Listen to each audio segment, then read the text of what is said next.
विजयनगर आज दुल्हन की तरह सजा था। हर गली, हर चौराहा उत्सव के रंगों में डूबा हुआ था। महाराज कृष्णदेव राय अपनी सेना के साथ एक शानदार विजय के बाद नगर में लौट रहे थे और प्रजा अपने प्रिय राजा के स्वागत में जय जयकार के नारे लगा रही थी। चारों ओर उत्साह और आनंद का माहौल था, जैसे कोई बड़ा त्योहार हो।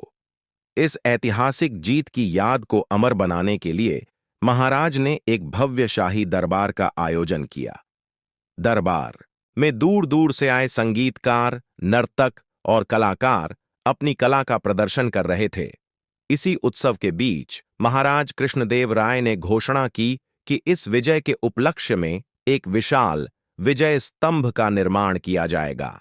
यह घोषणा सुनते ही पूरा दरबार तालियों की गद्गदाहट से गूंज उठा।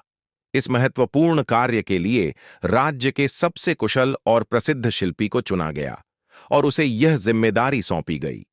शिल्पी ने दिन रात एक करके अपनी पूरी लगन और कला से उस स्तंभ का निर्माण किया। जब विजय स्तंभ बनकर तैयार हुआ तो उसकी भव्यता और सुंदरता देखने लायक थी। उसकी दीवारों पर उकेरी गई बारीक नक्काशी और मूर्तियां विजयनगर की जीत की कहानी कह रही थीं। महाराज ने स्वयं आकर उस स्तंभ का अवलोकन किया और शिल्पी की कला की भूरी भूरी प्रशंसा की। महाराज ने शिल्पी को उसके परिश्रम के लिए सोने की मोहरों से भरी एक थैली भेंट की, लेकिन साथ ही कहा, तुम्हारी कला अनमोल है। इस पारिश्रमिक के अतिरिक्त तुम जो भी चाहो मांग सकते हो, हम तुम्हें निराश नहीं करेंगे। शिल्पी ने विनम्रता से सिर झुकाकर कहा, महाराज, आपका स्नेह और सम्मान ही मेरा सबसे बड़ा पुरस्कार है। मुझे और कुछ नहीं चाहिए। लेकिन महाराज अपनी बात पर अड्ढे रहे और उससे कुछ मांगने का हठ करने लगे। दरबारियों ने भी शिल्पी को बहुत समझाया कि महाराज का मन रखने के लिए उसे कुछ मांग लेना चाहिए।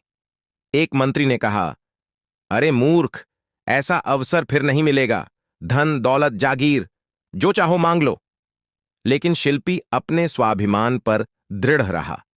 उसकी आंखों में एक अजीब सी चमक थी, जो किसी भी सांसारिक वस्तु से परे थी। अचानक शिल्पी ने अपने औजारों का खाली थैला उठाया और उसे महाराज कृष्णदेव राय की ओर बढ़ाते हुए कहा, महाराज, यदि आप सच में मुझे कुछ देना ही चाहते हैं, तो कृपया मेरे इस खाली थैले को संसार की सबसे बहुमूल्य वस्तु से भर दीजिए। यह सुनकर पूरा दरबार सन्न रह गया। महाराज, उनके मंत्री, सेनापति और राजपुरोहित सभी एक दूसरे का चेहरा देखने लगे। किसी को समझ नहीं आ रहा था कि इस पहेली का क्या अर्थ है। महाराज एक पल के लिए दुविधा में पडीडीएच गए। उन्होंने शिल्पी को हीरे, जवाहरात और माणिक से थैला भरने का प्रस्ताव दिया, लेकिन शिल्पी ने विनम्रता से मना कर दिया। महाराज को क्रोध तो आया, पर उन्होंने खुद पर नियंत्रण रखा। ऐसी जटिल परिस्थिति में उन्हें केवल एक ही व्यक्ति की याद आई, तेनालीराम। उन्होंने तुरंत एक सेवक को आदेश दिया कि तेनालीराम को दरबार में हाजिर किया जाए। थोड़ी ही देर में बुद्धि के सागर तेनालीराम दरबार में उपस्थित हुए।